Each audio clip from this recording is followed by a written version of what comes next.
지금 2000년 전 사도 바울이 빌립보 교회 성도들에게 보낸 편지를 살펴보고 있죠. 그리고 이 편지가 우리들에게 의미 있는 이유는 단 한 가지입니다. 하나님께서 이 편지를 하나님 자신의 말씀과 동등한 권위가 있게 했다는 것이죠. 사도 바울이 이 편지를 쓸 때 하나님께서는 바울의 마음과 바울의 영혼을 성령으로 감동시키셨습니다. 그래서 이 빌립보서에 등장하는 모든 말씀들은, 모든 교훈들은 하나님의 교훈이라고 할 수 있죠. 그래서 우리는 빌립보서의 내용을 다른 모든 성경도 마찬가지지만 그냥 옛날에 쓰여진 이야기, 사도 바울이라고 하는 훌륭한 믿음의 사람이 그 당시 그리스도인들에게 보낸 편지의 내용, 이렇게 나와 상관이 없는 내용으로 바라보고 생각해서는 말 안 됩니다. 하나님께서 그의 편지를 하나님 말씀이 되게 하셔서 우리에게 전달해 주신 이유는 우리로 하여금 이 편지 안에 담긴 하나님의 음성, 하나님의 교훈을 함께 듣고 함께 알고 그 사실을 함께 믿고 그리고 그 진리 안에서 우리를 바르게 서고 또 살아가게 하시려고 우리에게 이 빌립보서를 보내주신 것이죠. 그래서 이 말씀은 사실은 우리에게 있어서 한 거울과 같습니다. 이 거울을 비춰보면서 우리 자신을 비춰보면서 더러운 부분은 좀 닦아내고 비뚤어진 부분은 또 바르게 잡고, 그래서 저와 여러분이 이 말씀 안에서 매주마다 매일마다 더 온전한 승자로 바르게 서는 은혜가 있기를 주님의 이름으로 축원합니다. 사도 바울은 빌립보 교회 성도들을 위해서 아주 중요한 기도를 드린 후에 우리가 지난주에 본 것처럼 본격적으로 자신의 상황을 그들에게 알리기 시작했습니다. 자신의 로마 감옥에 갇힘으로 인해서 황실 안에 그리고 바울을 지키는 로마의 그 시위대 안에 무슨 일이 벌어졌는지 빌립보 교회 성도들에게 알려주고 있습니다. 그건 아주 놀라운 소식이었죠. 바울이 감옥에 갇혀서 앞으로 이 복음 사역이 어떻게 될 것이며 하나님의 교회들이 어떻게 될 것이며 잔뜩 염려하고 있었던 빌립보 교회 성도들은 도리어 바울이 감옥에 갇힘으로 인해서 하나님의 복음이 더 활발하게, 더 놀랍게 전파되기 시작했다고 하는 소식을 듣게 됩니다. 그래서 심지어 황실 안에 신사가 생겼다는 소식도 들었습니다. 굉장한 것이죠. 바울이 로마 감옥에 갇혀서 그 황실 수비대에 들어가지 않았더라면 그곳에 누가 들어가서 복음을 전하겠습니까? 그 귀족들에게. 하나님께서 아마 이때부터 로마를 기독교로 복음으로 정복할 계획을 드러내신 것으로 보여집니다. 그뿐이 아니죠. 로마 시내에서는 은밀하게 모이는 신자들 안에서도 놀라운 역사가 일어나기 시작했어요. 바울을 사랑하고 바울을 따르는 신자들은 바울의 모습에 더 도전을 받아서 더 담대하게 예수의 이름을 사람들에게 전파하기 시작했습니다. 심지어 바울을 미워하는 교회 지도자들조차도 바울에게 정치적인 압력을 주려는 잘못된 동기를 가지고 예수의 이름을 더 열심히 전파하기 시작했다는 것이죠. 이 모든 상황을 바라보는 사도 바울의 마음은 한마디로 기쁨과 감사로 충만한 것이었어요. 그래서 우리가 지난주에 18절 말씀을 봤죠. 그러면 무엇이냐? 거칠애로 하나 참으로 하나 무슨 방도로 하든지 전파되는 것은 그리스도니 내가 기뻐하고 또한 기뻐하리라. 그렇게 사도가 이야기했습니다. 여러분, 정말 이 본문을 보면 너무 놀랍죠. 사도 바울은 도무지 자기 자신에게는 관심이 없는 사람 같아요. 여러분 그렇지 않습니까?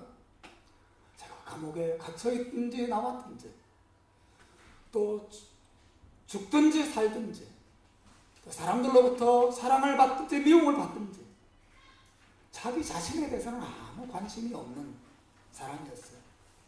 나는 아무래도 괜찮습니다 라고 말하는 것이죠. 어떤 방도로 하든지 내가 감옥에 들어오든지 나가든지 사랑을 받든지 미움을 받든지 간에 어떤 방도를 통해서든지 그리스도가 전파되고 사람들이 그리스도 예수를 알기만 한다면 나는 그것으로 기쁘고 감사합니다. 그런 고백을 바울이 하고 있는 것이죠. 여러분, 사도 바울의 기쁨은 하나예요. 사람들에게 예수의 이름이 전파되는 것이었어요. 여러분, 이것은 사도 바울이 예수의 이름에, 예수라고 하는 그 이름에 대한 얼마나 강한 확신을 가지고 있었는지를 우리에게 보여주고 있는 것이죠. 다시 말하면 이 말은 이 세상 사람들이 알아야 할 가장 중요한 지식은 예수 그리스도의 이름이라고 하는 것을 말해주는 것입니다. 그래서 그 이름을 다른 사람들이 알게 되기를,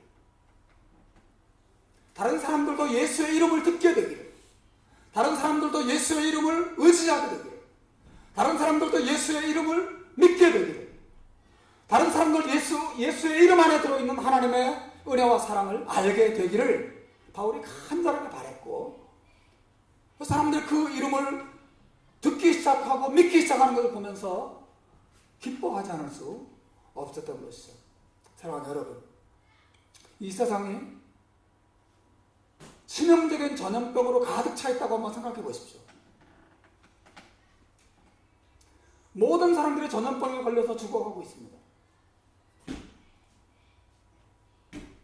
모든 사람이 전염병에 걸려 죽어가고 있는데 단 그 질병을 고칠 수 있는 단 하나의 약이 발견되어 있어요. 근데 여러분은 그 약을 발견했고 그 약 때문에 여러분은 그 병을 고침받고 낫게 되었다고 생각해 보십시오. 여러분이 그 약을 알고 있어요. 여러분만 알고 있어요.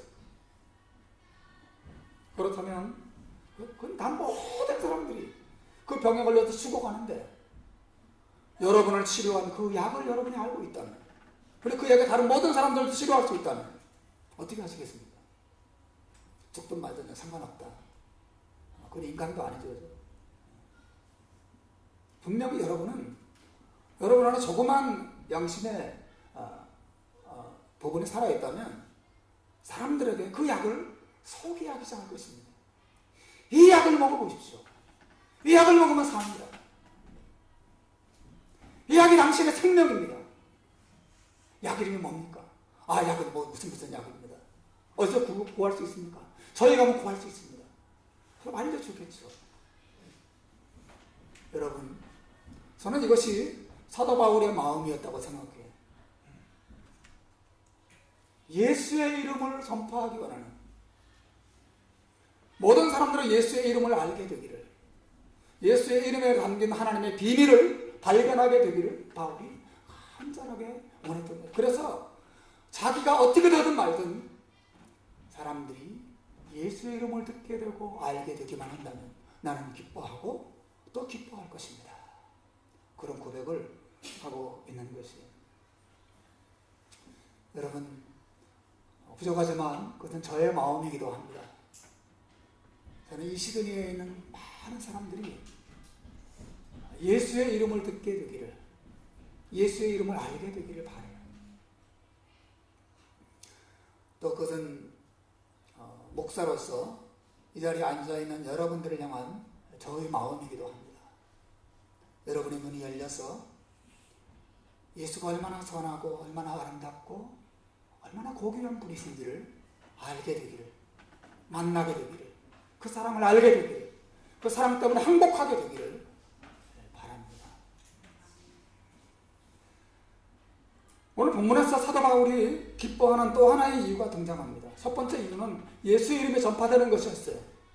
또 하나의 이유는 그는 자신에게 닥친 일들이 결국 자신의 구원을 이룰 것을 믿었기 때문에 그렇습니다. 19절을 보시면 사도가 말합니다. 한번 19절 읽어봅시다. 시작. 이것이 너희의 간구와 예수 그리스도의 성령의 도우심으로 나를 구원에 이르게 할 줄 아는 거로 그랬습니다. 이것이 내 구원에 이르게 할 줄을 안다 그랬어요. 여기서 말할 이것은 뭘 말합니까? 이것이 바로 앞에 나오는 18절까지의 내용을 말하죠. 이것이, 다시 말하면 사도 바울 자신에게 닥친 시련들을 의미합니다. 바울에게 감옥에 갇혔고 자유를 잃어버렸고 군인들로부터 폭언을 듣고 사람들로부터 조롱을 당하고 죽음의 위협 아래 서게 되고, 그래서 로마 교회 지도자들로부터 당하는 시기와 질투와 미움들, 이 모든 것들을 가리키는 것이에요. 이 모든 내게 닥친 시련과 환난과 어려움과 고통과 아픔들, 그 모든 것들은 결국 나의 구원이 될 것입니다. 이것이 바울이 또 다른 기쁨의 비결이었어요. 바울은 그 시련을 바라보면서 그들 쓰레기라고 생각하지 않았습니다. 자신에게 닥친 그 모든 어려움들은 결국 나의 축복이 될 것입니다. 나의 구원이 될 것입니다. 나의 행복이 될 것입니다. 나의 영광이 될 것입니다. 라고 고백하고 있는 것이죠. 여러분 한국 뉴스 많이 보십니까? 저 지난주에 아주 재밌는 뉴스 봤어요. 도로 공사장에서 파낸 그 돌멩이들, 흙들이 이런 걸 잔뜩 덤프트럭에 담아가지고 버리려고 가져왔는데 그 덤프트럭에 들어있는 모든 돌멩이들이 다 금이었다는 거예요. 여러분 그 뉴스 보셨어요? 네? 버리려고 가져왔는데 덤프트럭에 그 돌멩이들이 금이 들어있어요. 금이. 세상. 그래가지고 한바탕 날리고 벌어졌습니다. 도대체 이 돌멩이를 어디서 캐왔냐. 사람들이 그 덤프트럭 그 공사장에 몰려들고 막 금을 캐려고 막 사람들이 애쓰고 지금 어떻게 되는지 모르겠어요. 그 다음 소식 어떻게 진행이 안 됐는데 진짜 노다지를 발견한 것이죠. 근데 금인 줄 모르고 그냥 덤프트럭에 쓰레기 버리듯이 쌓아서 갖다 버리려고 왔는데 뭔가 노란 게 있는 거예요. 금이었단 말이에요. 굉장한 것이에요. 사랑하는 여러분,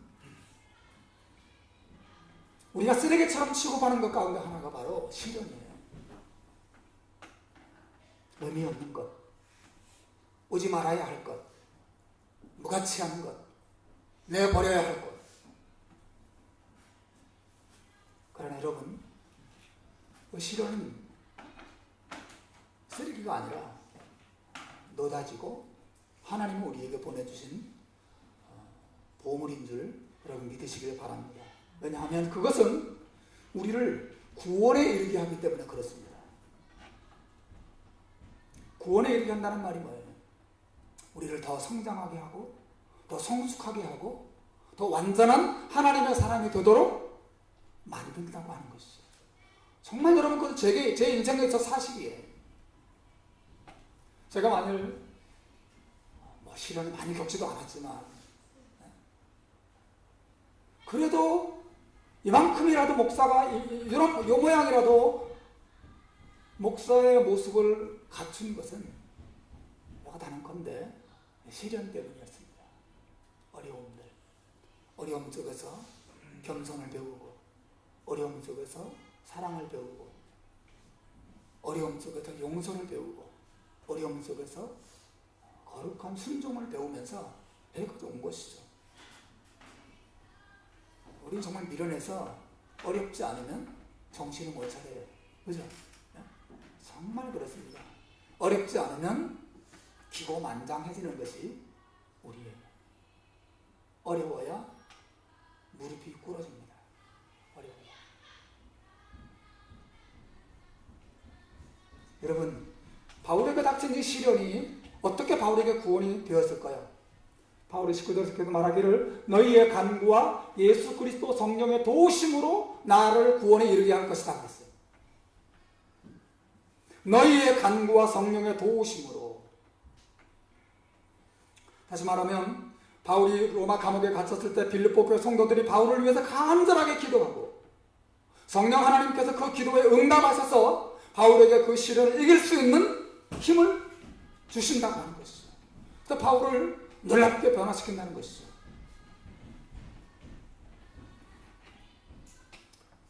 여러분, 그러므로 신자들이 시련 속에 있을 때 서로를 위해서 기도하는 것이 얼마나 중요한지 모릅니다. 신자들이 당하는 시련은 개인적인 영성이나 개인적인 능력으로 이기는 것이 아니에요. 신자들이 당하는 모든 시련은 공동체 안에서 공동체와 함께 공동체의 도움으로 이겨나가야 하는 것입니다. 이게 성경의 원리예요. 여러분, 잊어서는 안 됩니다. 여러분의 몸 안에 바이러스가 침입하면 그 바이러스와 누가 싸웁니까? 사실은 몸 전체가 함께 싸우죠. 그렇죠? 몸 전체가 싸우는 것입니다. 그러므로 신자들은 같은 원리를 가지고 시련을 만나고 아픔과 모든 문제를 만나게 되면 그 모든 우리를 힘들게 하고 고통스럽게 하는 문제들을 함께 나눌 몸이 필요하고 함께 나눌 공동체가 필요한 것이에요.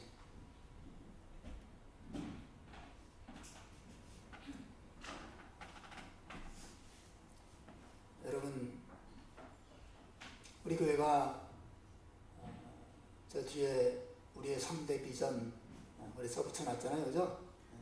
두 번째 비전이 다니는 교회가 아닌 삶을 함께하는 교회를 세우는 것이다. 이 비전을 놓고 기도하고 그래도 애쓰고 해서 수고하고 있습니다. 우린 그 길로 계속 갈 겁니다. 아무리 험해도 그 길로 가려고 합니다.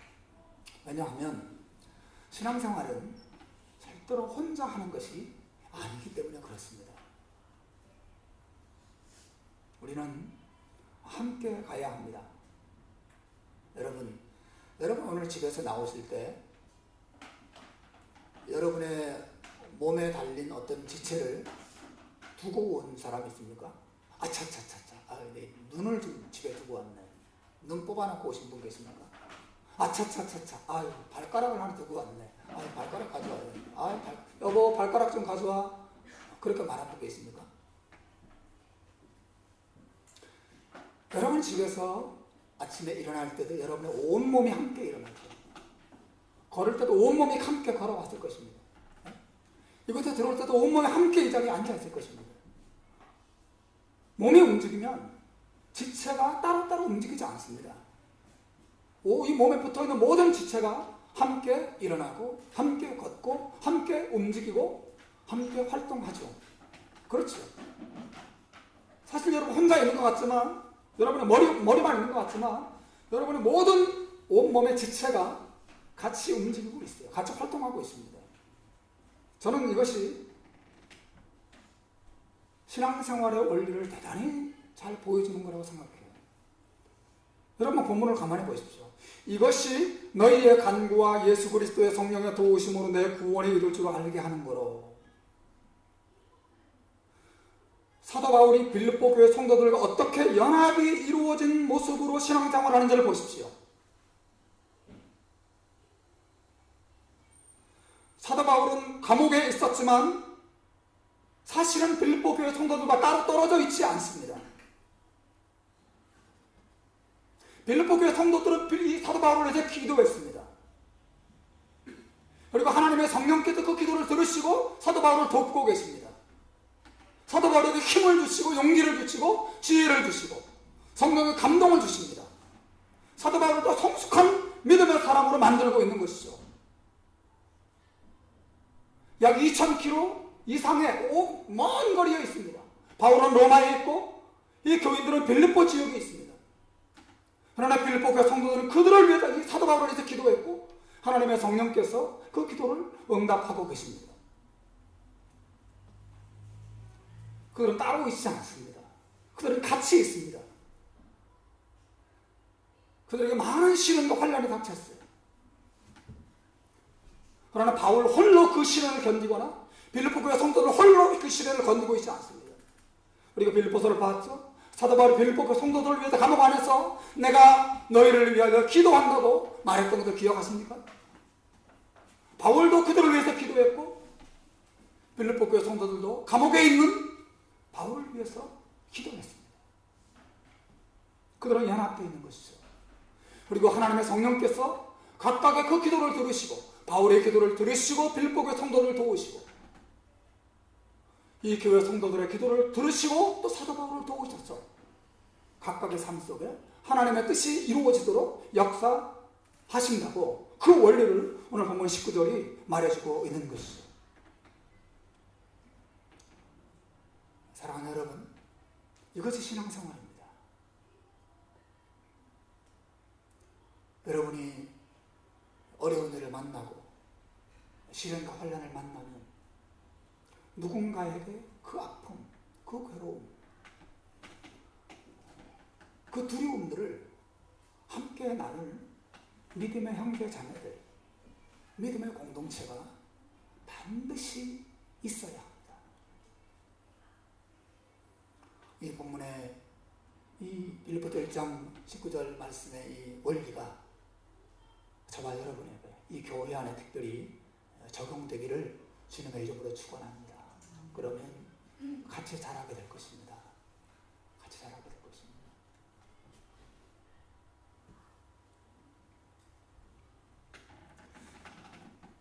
사도 바울은 자신에게 닥친 시련 속에서도 기뻐하는 이유를 두 가지를 말했죠.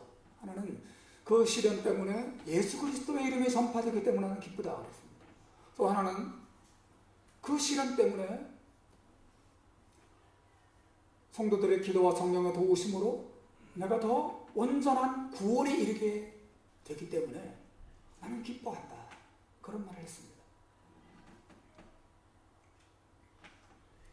그러고 나서 사도 바울은 자신이 그렇게 예수의 이름이 전파되는 것을 기뻐하고 자신의 구원이 이루어지는 것을 기뻐하는 또 하나 중요한 이유를 우리에게 제시하고 있습니다.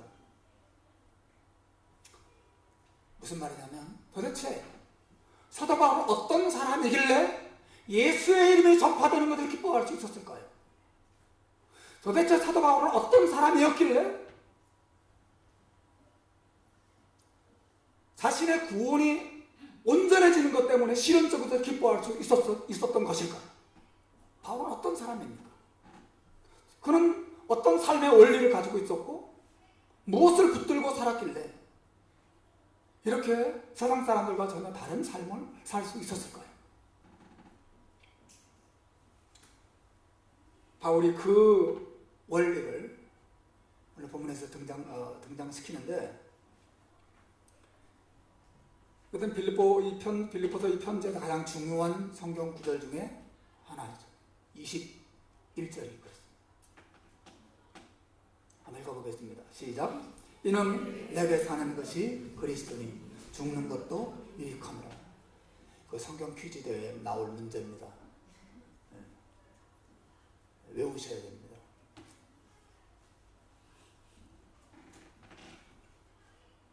이는 내게 사는 것이 그리스도니 죽는 것도 유익함이라. 21절 한 절만 외우라고 할지 20절 21절을 외우라고 할지는 모릅니다. 어쨌든 포함돼서 나올 겁니다.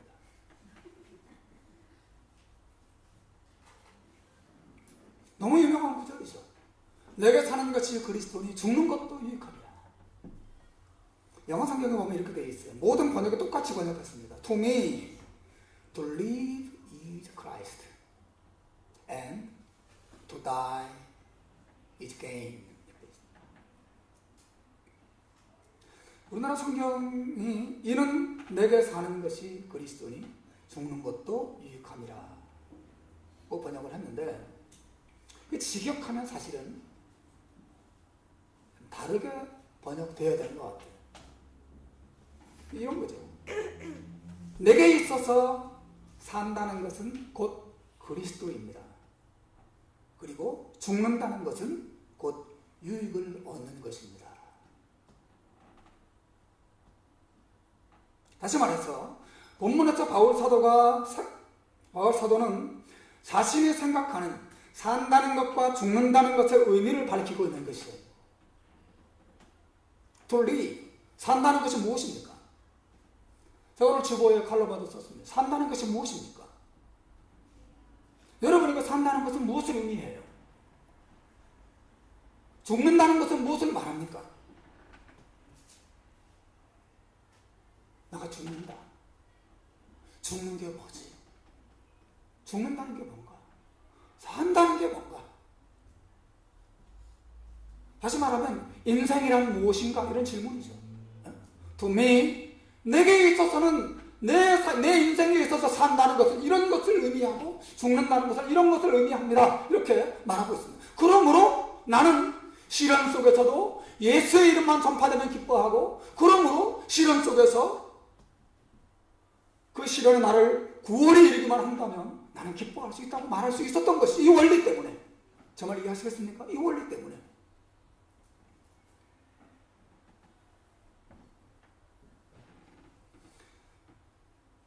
여러분, 누군가 여러분에게 산다는 것이 무엇이냐 라고 질문한다면 뭐라고 답하시겠습니까? 우리 어머님이 종종 이런 질문 하셨어요. 정말 힘들고 지치고 피곤할 때 설거지를 막 하시면서 아휴, 산다는 게 뭔지 이러시면서 종종 질문을 하셨어요. 산다는 게 뭔지. 여러분, 돼지에게 있어서 산다는 것은 뭘까요? 돼지에게 있어서 산다는 것은 먹는 것일 것입니다. 다시 말하면 돼지에게 있어서 산다는 것은 삶에 있어서 먹는 것이 제일 중요하고 아주 행복한 순간이란 말이죠. 그죠? 산다? 돼지가 먹지 못한다. 야, 삶의 의미를 잃어버리는 거죠. 삶의 기쁨과 행복을 잃어버리는 거예요. 존재 목적이 먹는 거예요, 이 돼지는. 그렇죠? 예? 산다는 것.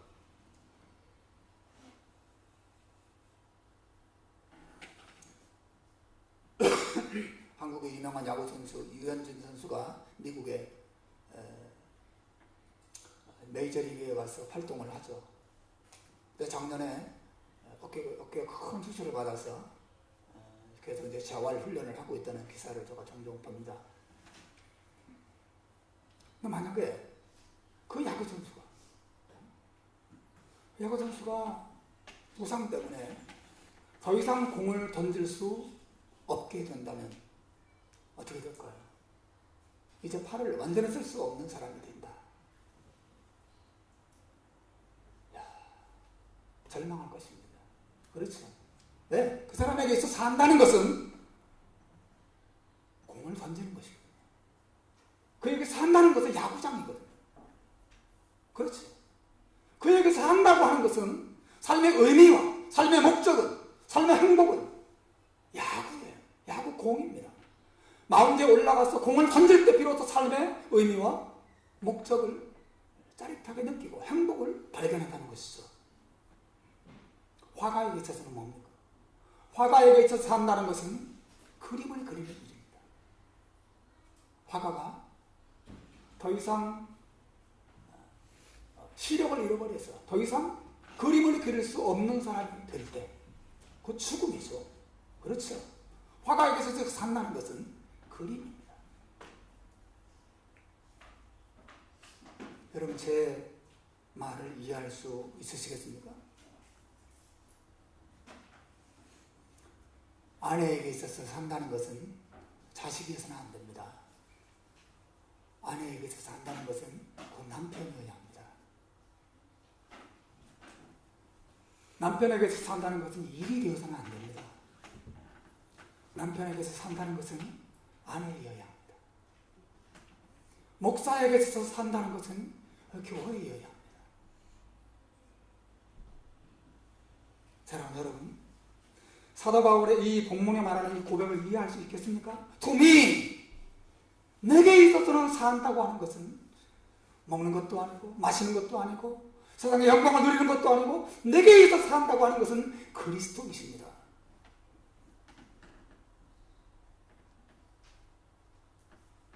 그 말은 그리스도는 내 삶의 의미입니다. 예수 그리스도는 내 삶의 목적입니다. 예수 그리스도는 내 삶의 유일한 행복입니다. 그분이 없어진다는 것, 그분을 잃어버린다는 것, 그분을 놓친다고 하는 것은 그 죽음입니다. 그분은 내 삶의 전부입니다. 라고 말하는 것이 To me, to live is Christ.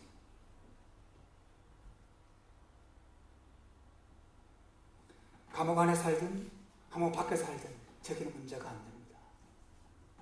평안하게 살든 시련 속에 살든 그건 제 관심사가 아닙니다. To live is Christ. 오직 저의 관심사는 예수의 이름이 전파되고 예수의 이름이 높아지고 예수의 이름이 살든지 죽든지 내 몸에서 존귀하게 되기만 한다면 나는 행복합니다. 왜냐하면 To live is Christ. 내게 있어서 산다고 하는 것은 곧 그리스도를 의미하기 때문에 그렇습니다. 라고 말하는 것이죠.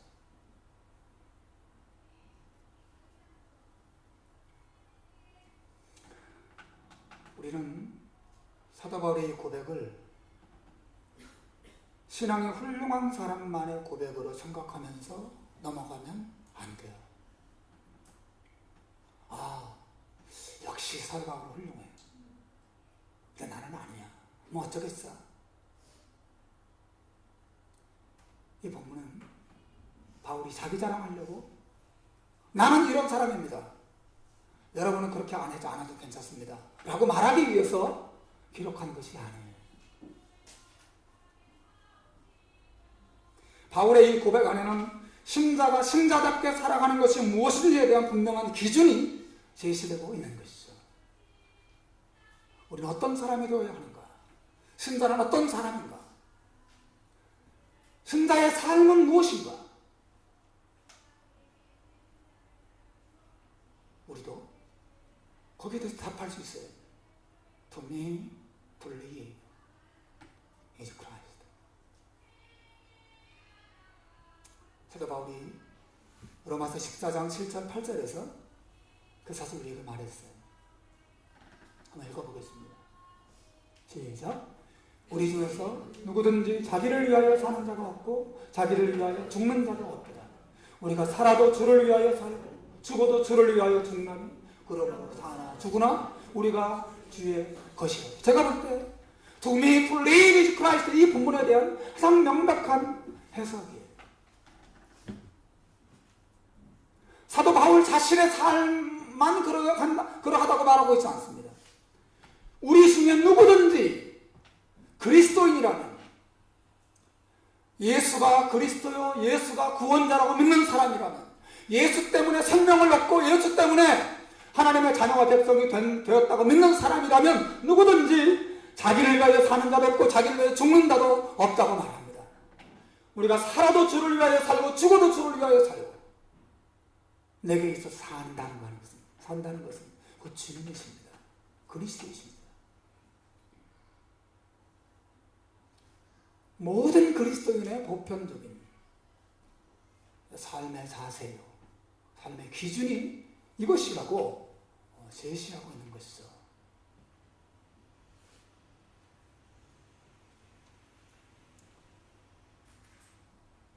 한마디로 정리하면 예수로 인해서 살아난 사람은 예수로 인하여 살아가는 사람이 된다고 하는 것입니다. 여러분 예수님 때문에 살아나셨습니까? 여러분 예수님 때문에 생명을 얻으셨습니까? 그렇다면 예수로 인해서 살아가셔야 합니다. 예수로 인해서 살아났지만 살아난 다음에는 여전히 내 꿈, 내 목적을 쫓으면서 사는 것은 그리스도인의 바른 삶이 아니라고 사도가 말하는 것이에요. 예수를 믿는다는 것은 그저 죽어서 지옥에 안 가고 천국 가는 사람이 되는 것만을 의미하지 않습니다. 예수 믿는다고 하는 것은 포도나무 줄기와 가지의 관계처럼 예수님과 함께 살고 함께 죽는 사람이 되는 것이에요. 예수를 떠나는 것은 곧 죽음이고 예수와 함께 사는 것이 생명이라고 고백하는 신자가 되는 것을, 그런 사람이 되는 것을 의미하는 것이에요. 날마다 예수님의 나의 기쁨이 되고 행복이 되는 사람, 그렇기 때문에 시련조차도 기쁨이 되고 죽음조차도 유익이 되는 사람. 어째서 바울에게 죽음이 유익이라고 말할 수 있죠? 자신의 죽음을 통해서 예수의 이름을 드러낼 수 있고 또 죽은 다음에 예수님과 함께 거할 수 있기 때문에 To die is gain 이라고 말할 수 있는 것이에요. 삶도 예수님 때문에 가치가 있는 것이고 죽음조차도 예수님 때문에 의미 있는 것이라고 말하고 있는 것이죠. 삶도 예수 그리스도 중심이고 죽음도 예수 그리스도 중심이에요. 그렇기 때문에 바울은 환경의 노예가 되지 않을 수 있었던 것이에요. 그의 눈은 항상 예수 그리스도를 바라보고 있습니다. 내가 누군가? 내가 왜 사는가? 난 무엇을 추구하고 있는가? 나는 어디로 가고 있는가? 내 삶의 목적이 무엇인가? 내가 세상을 떠날 때 어디로 가게 될 것인가? 결국 내가 예수님 앞에서 서게 될 텐데 어떤 평가를 받을 것인가? 항상 이 삶과 죽음의 문제에 있어서 예수 그리스도를 놓고 생각하겠지. 삶과 죽음을 생각할 때 내가 이렇게 살면 돈을 얼마나 벌을 것인가? 돈을 얼마나 잃어버릴 것인가? 내가 이렇게 살면 내가 얼마나 평안해질 것인가? 혹은 평안한 것을 잃어버릴 것인가? 물질 중심으로 자기 중심으로 판단하고 있지 않은 것이에요.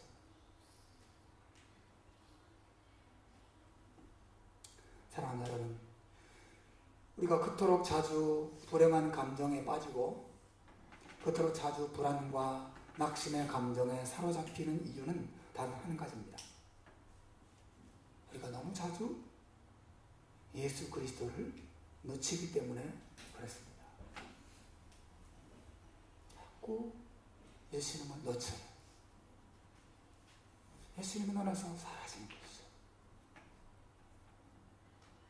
예수님께서 요한복음 15장 4절에서 말씀하셨습니다.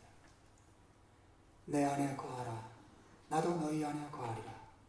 가지가 포도나무에 붙어있지 아니하면 절로 과실을 맺을 수 없음 같이 너희도 내 안에 있지 아니하면 그러하리라. 내 안에 거하라. 나도 너희 안에 거하리라.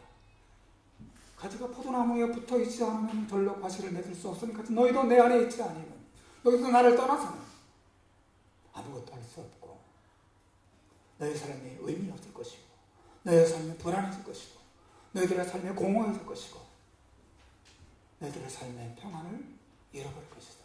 내 안에 거하라. 나를 가까이 하라. 나와 연합하라. 우리 주님께서 말씀하시는 것이죠. 사랑하는 여러분, 바울과 같은 기쁨을 누리기 원하십니까? 바울과 같은 평안을 여러분 맛보기 원하십니까? 바울과 같은 흔들림 없는 담대함을 어떤 상황 속에서도 가지기 원하십니까? 그 비결은 여러분의 집을 설옹성같이 만들고 여러분의 창고를 크게 짓고 수백 년 동안 자자손손 먹을 수 있는 음식을 가득 채워놓는다고 해서 그 평안과 담대함이 오는 것이 아닙니다. 그 평안과 담대함은 예수님으로부터 오는 것임을 믿으시길 바랍니다. 우리의 예수님, 나를 위하여 세상에 오셔서 죽어주신 그분, 그 하나님의 아들, 죽으시고 부활하셔서 지금도 하늘에 살아계셔서 나를 위하여 기도하시고 내 삶을 붙잡고 인도하시는 그분, 그리고 때가 되면 다시 오셔서 나와 함께 영원히 살게 하실 그분,